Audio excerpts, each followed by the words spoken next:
doctor. Sí, estamos escuchándolo y viendo las diapositivas. Ya.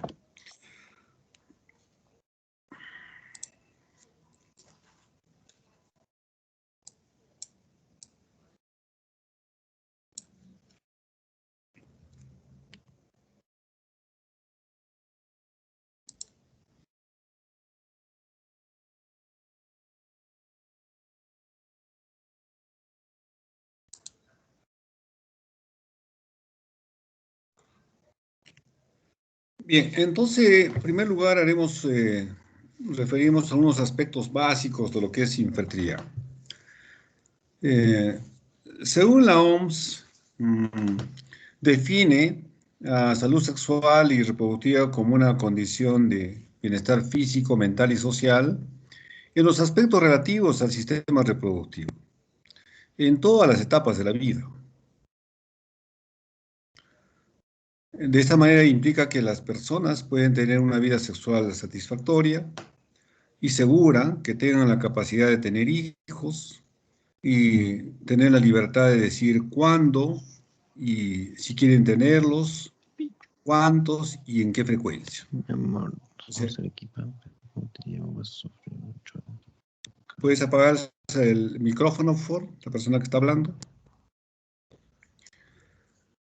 En la actualidad han habido muchos avances en cuanto a lo que es salud reproductiva, manejo de la pareja infértil, problemas de infertilidad.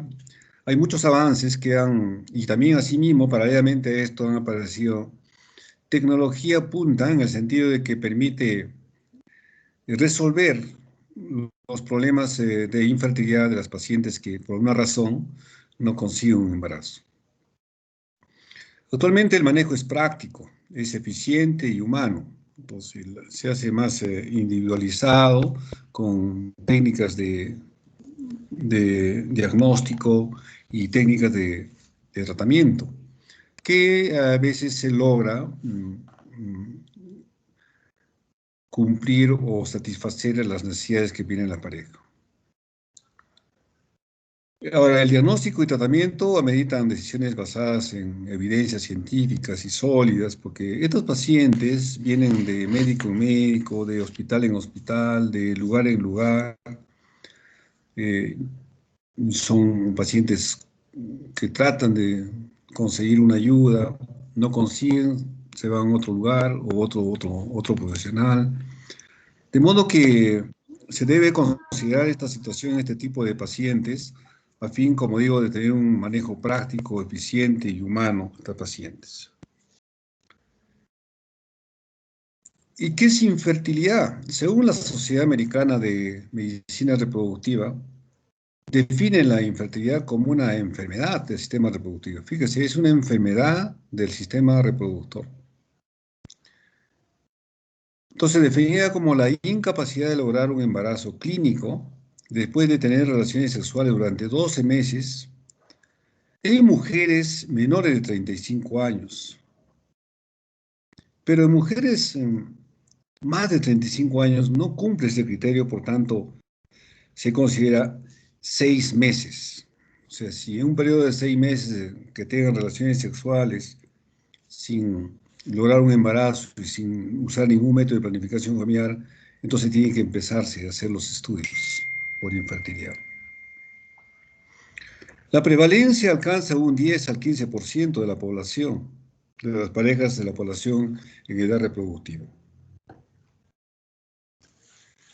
Algunos otros conceptos básicos de infertilidad que tienen que saber es qué cosa es fertilidad.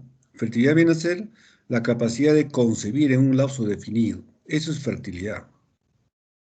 Fecundidad es la capacidad de concebir y lograr un producto vivo. O sea que el paciente puede haber quedado embarazada, pero no llega al término y por tanto no llega a la viabilidad y no llega a tener un hijo vivo. Y esterilidad, pues, estéril, es la condición irreversible o absoluta desde el punto de vista de fertilidad. O sea, hablamos de que esterilidad sería una mujer que no tiene ovarios, o un varón que no tenga gónadas. Son condiciones absolutas de irreversibilidad. Ahora, ¿cuál es el abordaje de la pareja infértil? Entonces, en cuanto a la fecundabilidad, que es la probabilidad de que en un solo ciclo se produzca el embarazo, o sea, tiene relación sexual en única vez y logra un embarazo. En la población general se ha estimado que el 85% de las parejas habrá concebido al cabo de un año de actividad sexual regular o no protegida. O sea, si todo está bien, tanto el varón como la mujer, entonces deben quedar embarazadas el 85% en el término de un año, Esta posibilidad acumulada aumenta un 92% al cabo de 2 años. O sea, de todas las mujeres que están buscando embarazo, que todo está normal, entonces en el 85% van a quedar embarazadas en el, en el primer año. Y en el segundo año van a quedar alrededor del 92%. Y 93% quedan embarazadas alrededor de los 3 años. Los 3 años. O sea, hay un porcentaje que no va a lograr embarazo. En cuanto a la fecundidad, entonces, como había dicho, es el índice de fecundidad, es la probabilidad de quedar embarazada en cada ciclo, de cada exposición, sin protección, sin uso de ningún método anticonceptivo, y en pacientes jóvenes, menos de 35 años. O sea, la tasa de embarazo está alrededor del 15 al 20% por mes, por mes, por mes. Acá tenemos una tabla donde se hace relación la edad y la reproducción en las mujeres. La, la línea, la línea verde, perdón, la línea roja, perdón,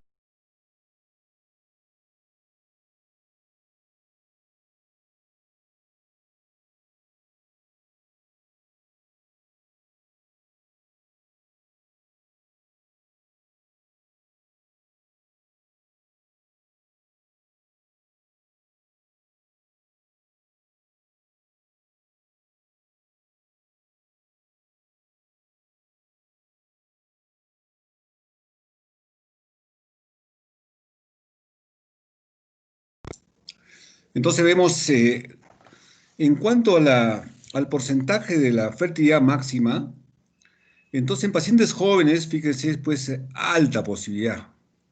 A medida que va pasando los años, esta fertilidad decae y se hace más crítico por encima de los 35 años. Entonces esto por situaciones, seguramente porque los óvulos se van acabando, y los óvulos que quedan disminuyen su capacidad o la calidad que tienen, no son las mismas que a temprana edad, o sea, pacientes muy jóvenes. Y fíjese, a los 40 años, 44 años prácticamente está cerca a cero. En tanto que la tasa de abortos tiene otro rumbo. A medida que pasan los años, aumenta la tasa de abortos. Aumenta la tasa de abortos. O sea que los pacientes por dos lados están prácticamente con un mal pronóstico reproductivo. ¿Y por qué aumenta igualmente? Porque la calidad de los óvulos o la calidad de los embriones no son buenas, las pierden tempranamente. Eso es lo que pasa de acuerdo a la edad, la evolución de la edad de las pacientes.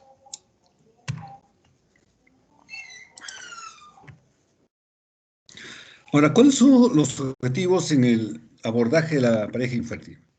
Primero es identificar y corregir las causas concretas de la infertilidad, proporcionar información exacta y desterrar ideas erróneas que a veces los pacientes traen por lo que le dijo la vecina, los pacientes o familiares. Proveer un apoyo emocional a la pareja. Estos pacientes, como he dicho, que están de médico en médico, de lugar en lugar, entonces vienen con un problema emocional grande, una carga emocional grande, que tenemos que dar un apoyo en este sentido.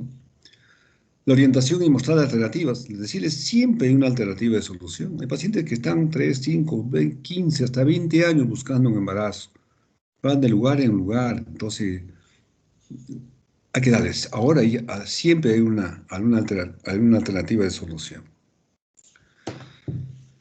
Ahora, ¿cómo hacemos el abordaje de la pareja infértil? Primero, pues realizar una historia clínica detallada y un adecuado examen clínico básico para lo que es infertilidad.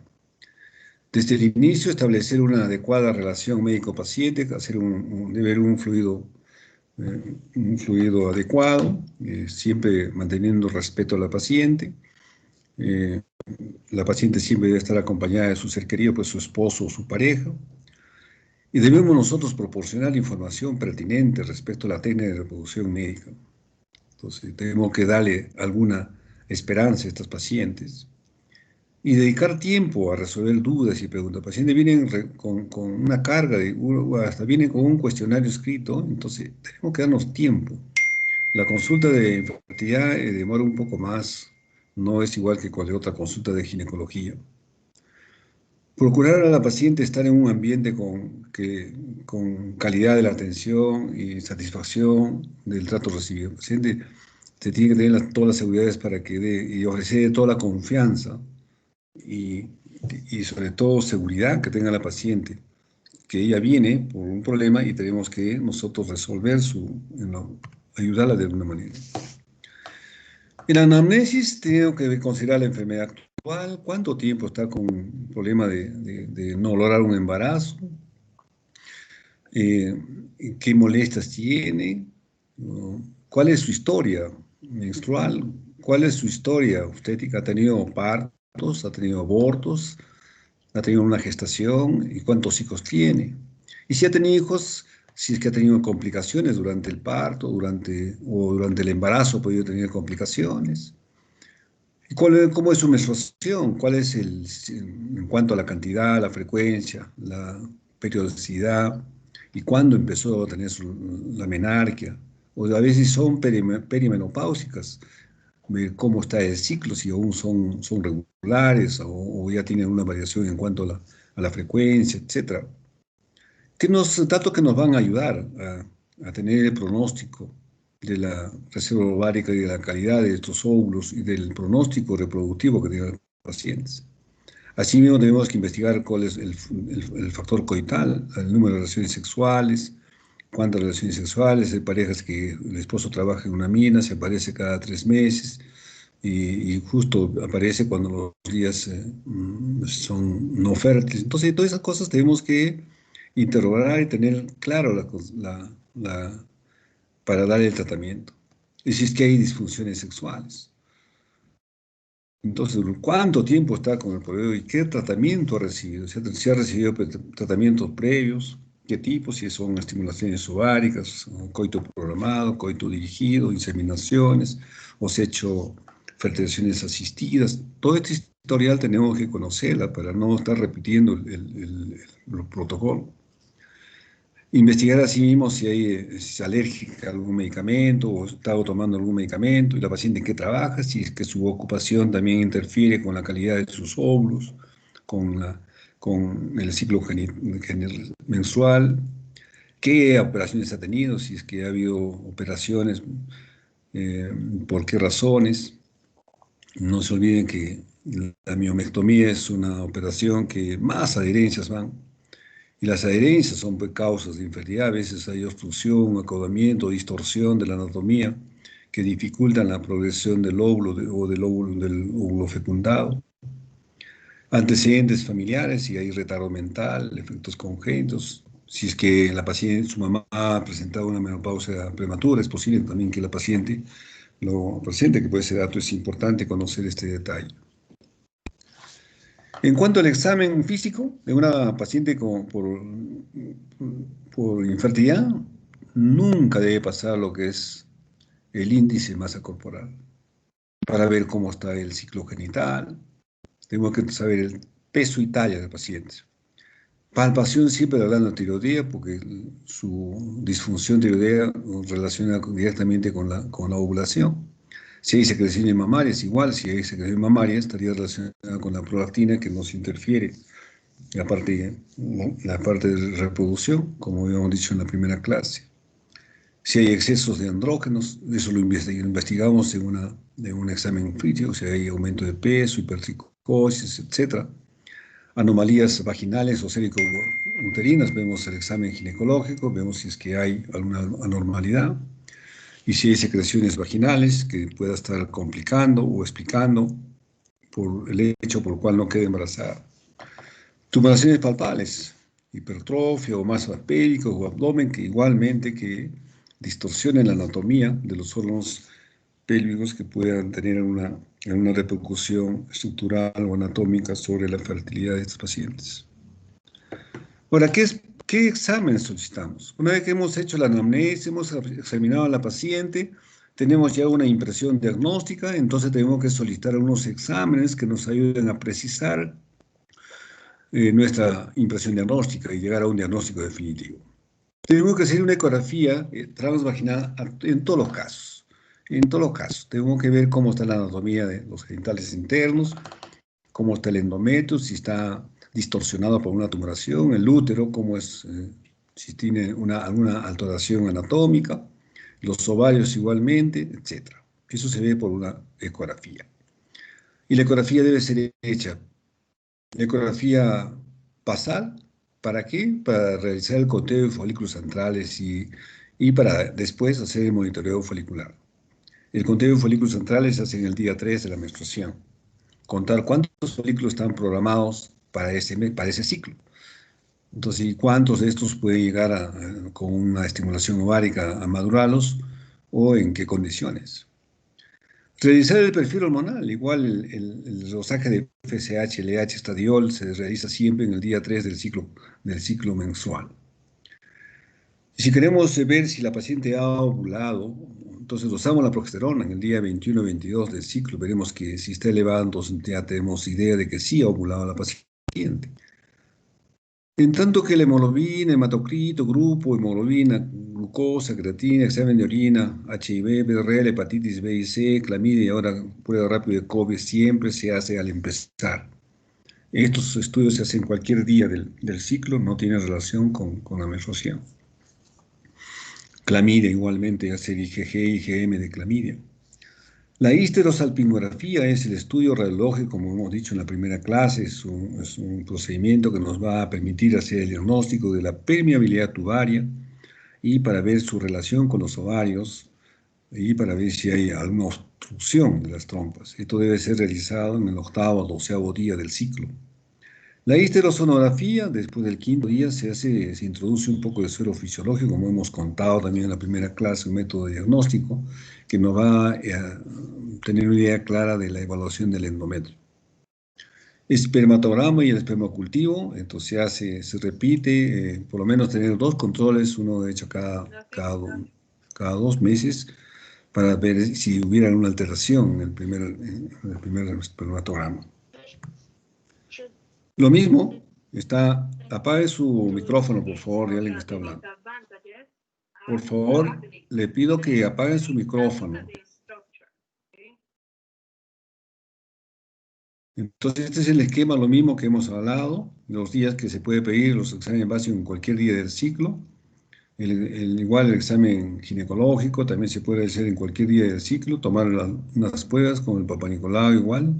La laparoscopía podemos hacerlo entre el 5º y 11º día o después de la menstruación, después de la ovulación. Entonces, todo esto esquematizado en los días que se puede pedir los exámenes auxiliares. El estudio por factores tenemos que ver el factor ovárico, el factor tubo peritoneal, uterino, cérvico, vaginal y el masculino. Cuento el factor ovárico, entonces, nos va a decir que cualquier desequilibrio en el eje hipotálamo-hipófisis ovárico origina una disfunción hormonal, igual como les dije en la segunda clase de endocrinología reproductiva. Alteraciones en el desarrollo, maduración y liberación de un óvulo maduro. Los trastornos ovulatorios se presentan aproximadamente en el 20% de las mujeres infértiles. 20% es alta la alteración del factor ovárico. Ahora, ¿cuáles son las causas principales del factor ovárico? El síndrome de ovarios poliquísticos presente en esta situación está en un 70%. La amenorrea hipotalámica, hipogonadismo, hipogonadotrófico está en un 10%. La hiperprolactinemia está en otro 10%. La falla ovárica prematura está en el 10%. ¿Sí? Esas son las principales causas del factor ovárico. Pero también la depresión o el estrés, la destrucción, el ejercicio forzado, el uso de antipsicóticos, con algún tipo de patología como la anorexia nervosa, la bulimia, la pseudogenesis, están relacionados con ese factor ovárico, además de lo que hemos señalado como en la anterior las causas principales. Estas son secundarias que sí hay que considerarlos si todo sale, se descarta lo anterior. Igual el cráneo faringioma, infecciones de este tipo de infecciones virales o específicos. Enfermedades como el síndrome de Kallmann, tumor hipoficial o el síndrome de Sjögren, entonces son también responsables del factor hormonal ovárico. Para el factor ovárico tenemos que precisar la ovulación. Entonces, para eso tenemos que tener presente el ritmo menstrual. ¿De qué manera podemos tener evidencia de que la mujer ha ovulado? Con una curva de la temperatura basal, que se eleva después de la ovulación 0,5 y se sostiene. La progesterona, el dosaje de progesterona sérica, 22, 21, 22 días del ciclo. El pico del LH, la ecografía seriada y la laparoscopía, que se visualiza directamente los ovarios. Entonces, ¿qué otro sistema endocrino puede alterar la función gonadal? Problemas del tiroides, problemas de hiperprolactinemia, hiperandrogenemia, la resistencia a la insulina, el síndrome metabólico, la diabetes o prediabetes, definitivamente alteran este factor. Otro factor es el factor tubo peritoneal. Acá tenemos que ver las trompas uterinas. Las trompas, como ustedes sabrán, tienen que tener tienen que estar indemnes, sanas, permeables, y no solamente permeables, sino tienen que tener una relación tubo-ovárica para que pueda recepcionar el óvulo después de la ovulación. Y finalmente, a través del endosalping, por la ayuda de los cilios, así que el óvulo se movilice con dirección a la cavidad uterina. Ahora, ¿qué situaciones pueden alterar esta anatomía? Primero está la enfermedad inflamatoria pélvica.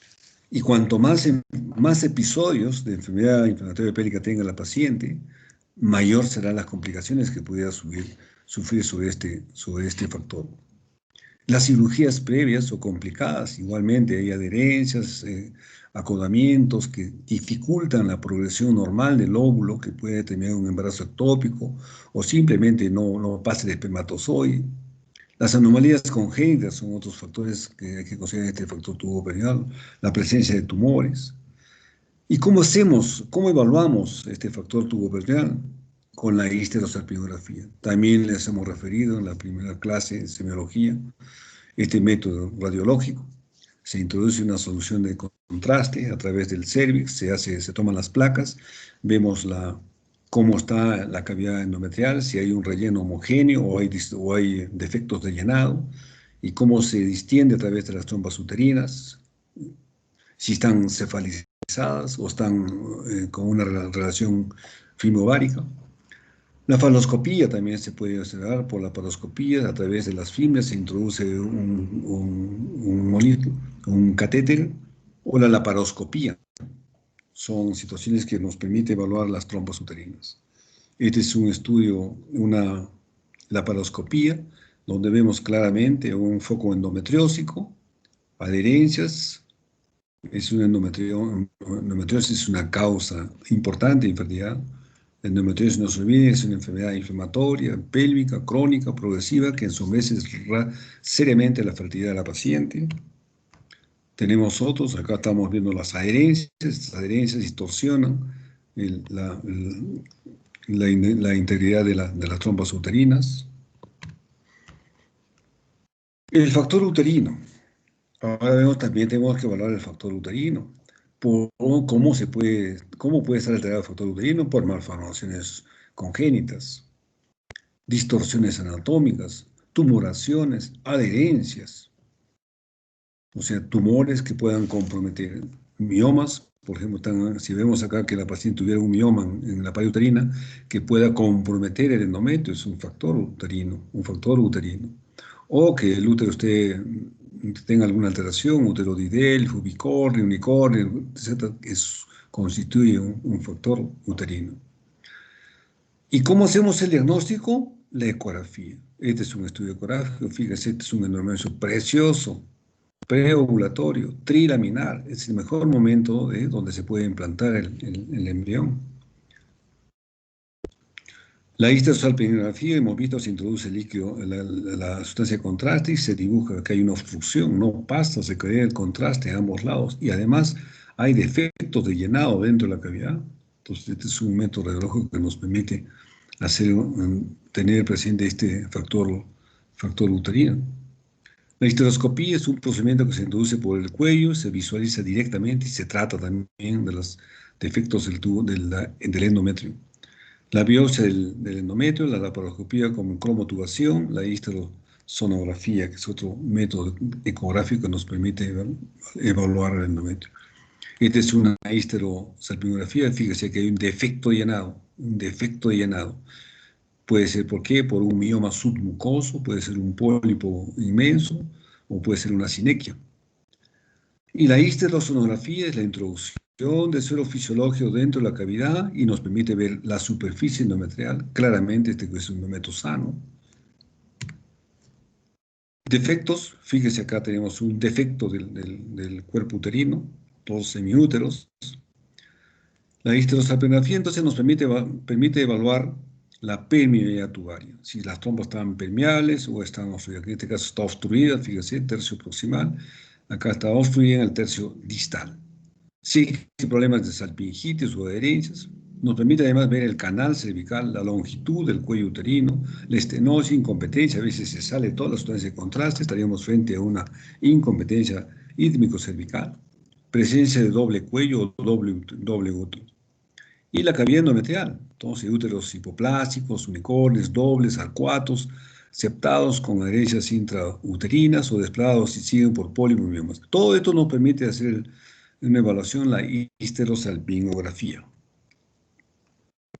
Las anomalías uterinas igualmente nos va a permitir realizar con la histerosonografía o como la histerosalpingografía. Ahora, cuando hay anomalías uterinas, se observa que el 30% de mujeres infértiles. ¿Qué riesgo hay de estas malformaciones? Abortos, partos prematuros, pérdida de la edad gestacional repetida. Acá tenemos un saco gestacional en un útero con dos cavidades. Esta es una cavidad y la otra cavidad es un endometrio secretor luteinizado, porque aquí hay un embarazo. Ahora, las malformaciones uterinas pues son malformaciones de la morfología uterina resultando del efecto de la fusión del conducto del Müller. Tienen un seminario sobre esto que lo van a ampliar ampliamente. Ahora, ¿por qué hay infertilidad en estas malformaciones uterinas? ¿Por qué hay pérdida gestacional recurrente? ¿Por qué se pierde el embarazo recurrente? Uno, porque hay una menor vascularización. Si el saco gestacional se implanta en el tabique, hay menos vascularización. A veces hay dilataciones cervicales o hay mayor contractilidad por la misma distorsión anatómica que hace que se pierda. Ecografías, acá vemos con dos cavidades endometriales, es un útero didelfo, igual acá, dos cavidades, un útero y otro útero, dos úteros con un tabique en el centro, una histerosono, aquí hay otra malformación. Esta es la clasificación americana de los tipos de malformaciones, no lo vamos a tocar. El factor cervical, otro factor que tenemos que investigar. Entonces ponemos el espéculo, observamos el cuello uterino, sus características, su forma, si es que hay algún tipo de inflamación. El moco cervical. El moco cervical hay una prueba, esta prueba de Moyosini, que sirve para ver en qué condiciones se encuentra el moco. El factor cervical, entonces, hay que ver la patología anatómica. Si el cuello está distorsionado, o hay dos cuellos, un solo cuello, o está el cuello conizado, o está estenótico, eso lo vemos con el examen. Ponemos el espéculo y vemos. Puede haber alguna alteración en el cuello uterino, puede ser una afección endocrinológica, puede haber una afección infecciosa, inmunológica, medicamentosa. La incidencia de infertilidad por el factor cervical está entre el 5 y el 10%. En cuanto a la anatomía del cuello uterino, podemos decir que el conducto endocervical mide 2.7 centímetros de longitud. La capa mucosa con múltiples pliegues, esto se observa con una histeroscopía. El epitelio cilíndrico son múltiples imaginaciones o criptas. El 95% de las células son secretores, el 5% son ciliadas. ¿Hay alteraciones cervicales? Claro que sí, cuellos hipoplásticos, a veces hay agenesis, estenosis. Cuando hay una cirugía a este nivel, ya sea por conización o cualquier otro tipo de cirugía, puede haber estenosis, no pasa el catéter, no pasa por tanto el semen, puede haber flexión aumentada, una obstrucción o epitelio insuficiente. La fibrosis quística entonces altera la secreción del moco cervical, ese tipo de patología que tenemos presente también. ¿Puede haber infecciones cervicales? Sí, puede haber infecciones coliformes, gram negativos, anaerobios, monilias, tricomonas, gardnerella, que puedan dificultar la vitalidad del espermatozoide. Entonces, si es que hay esto, hay que dar tratamiento adecuado. El estudio integral del cervix consta entonces de la realización del Papa Nicolau. Hay que hacer algún cultivo si es que encontramos alguna secreción. Hay que hacer la colposcopía si le vemos que hay una imagen ascético alterada, o macroscópicamente podemos ver un cuello grande con ciertas lesiones. Tenemos que hacer todas las pruebas. Acá vemos, esto también lo hemos dicho anteriormente, este es un cuello grande con una lesión, le han aplicado ácido acético y se ha blanqueado.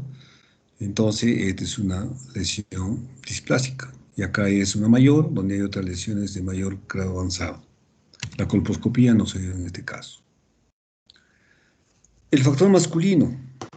El factor masculino está afectado en el 40% de los casos de infertilidad. ¿Dónde puede estar alterado? En la erección, en la eyaculación o en el espermatograma. El espermatograma también puede estar alterado, no solamente esto. Ahora, ¿cómo vamos a valorar el factor, la valoración inicial? Entonces, tiene que ser de mínimo 2 espermatogramas para decir, hacer un diagnóstico concluyente. ¿Qué podemos ver en el espermatograma? Que no haya espermatozoides, o sea, una zoospermia, la cantidad del semen, hipospermia, o que haya o mucho semen, o que esté disminuido los espermatozoides, o que esté una alterada la forma de los espermatozoides, o que haya mucho espermatozoide muerto. Esto se determina en un espermatograma. Esto sí tienen que recordarlo, el espermatograma, entonces valores límites aceptados para la referencia del estudio seminal. El volumen tiene que ser promedio más de 1.5, más de 1.5. Menos de 1 ya hablamos de una hipospermia. El pH es alcalino 7.2. La concentración espermática debe ser de 15 millones más o menos. Porcentaje de mortalidad por encima de los 40%. Traslativos, o sea, en más del 32%. Morfología normal, se acepta actualmente 4, hasta 4. 3 ya es alterado, 2 peor. Entonces, aceptado hasta el 4%. Aglutinación espermática ausente, la viscosidad menos de 2 centímetros. Ahora, qué situaciones pueden dar, cuáles son los trastornos más frecuentes asociados a infertilidad dentro del factor masculino? El más frecuente es el varicocele, tiene 37%.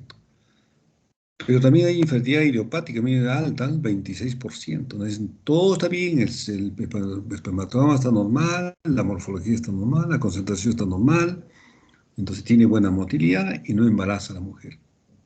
No embarazo. Eso es idiopática. Insuficiencia testicular, 99%, fusión, 6%, criptorquidia, 6%, hipospermia, 5%, aglutinación de esperma, 3%, y otras causas están alrededor del 6%. La infertilidad inexplicada. O sea, se hace los estudios a la pareja, a la mujer y el varón, entonces todo sale normal. Y en el caso de mujer, los ovarios tienen una buena función, la reserva ovárica está conservada, las trompitas están permeables, hay buena ovulación, el endometrio está perfecto, el útero está normal, el cuello está normal. Y el varón tiene dos espermatozoides completamente normales y no queda embarazada. Y no queda embarazada. Eso es una infertilidad inexplicable. Como su nombre dice, no se puede explicar. Y es alta la incidencia, fíjese, 10% hasta el 30% puede haber unos casos. ¿Dónde están? ¿Factores ambientales? Posible.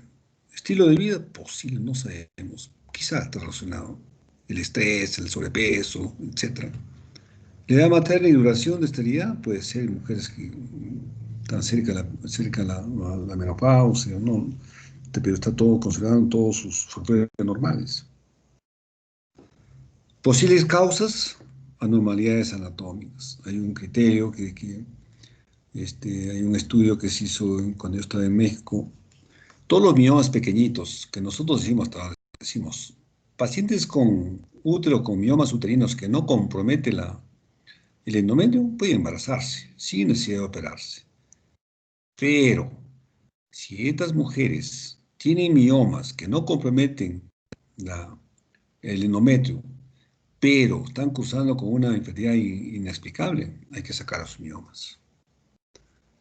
Defectos de la fase glútea, disfunción en la prolactina, anormalidad de los ovocitos, función espermática alterada, síndrome del folículo uterizado no roto, o sea, queda ahí, no se rompe, el síndrome del folículo vacío, endometriosis oculta, factores inmunológicos, factores emocionales y psicológicos, posibles causas, y ninguna de ellas concluyente.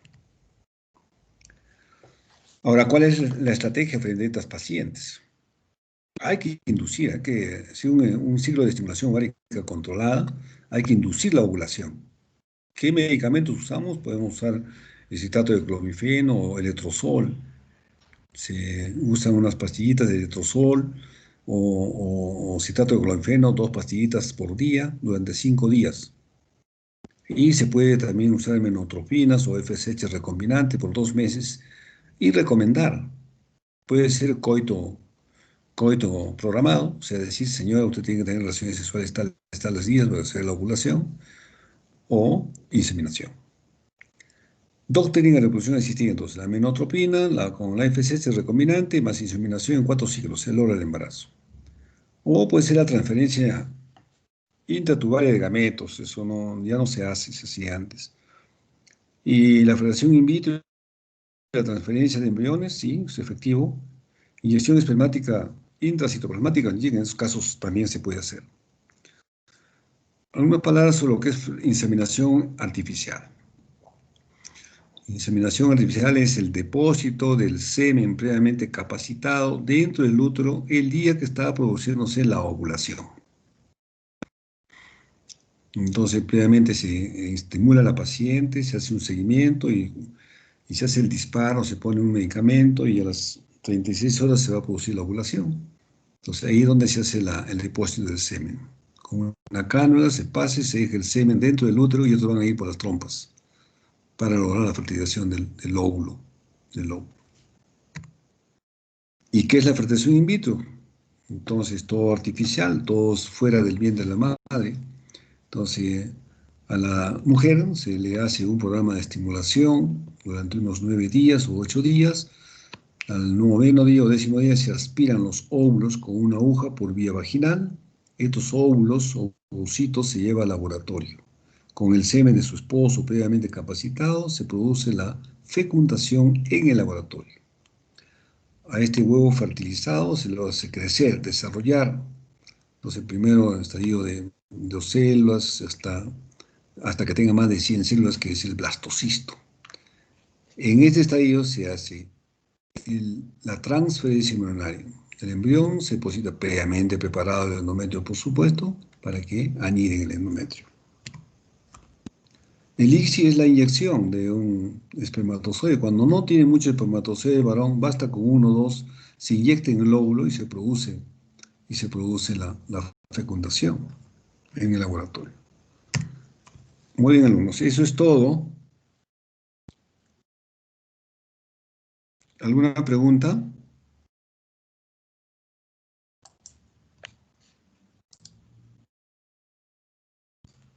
Si tuvieran una pregunta.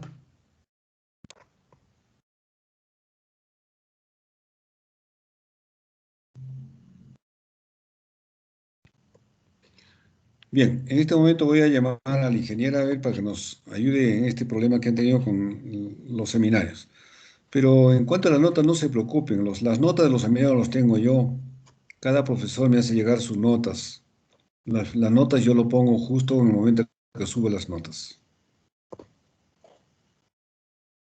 Ya, doctor, Ya, doctor, muchas gracias. gracias. Rector, gracias, gracias. Muy bien, si no hay nada más, entonces el doctor Linares tiene a continuación su clase. Hasta luego. Hasta luego, doctor. Gracias. Hasta luego.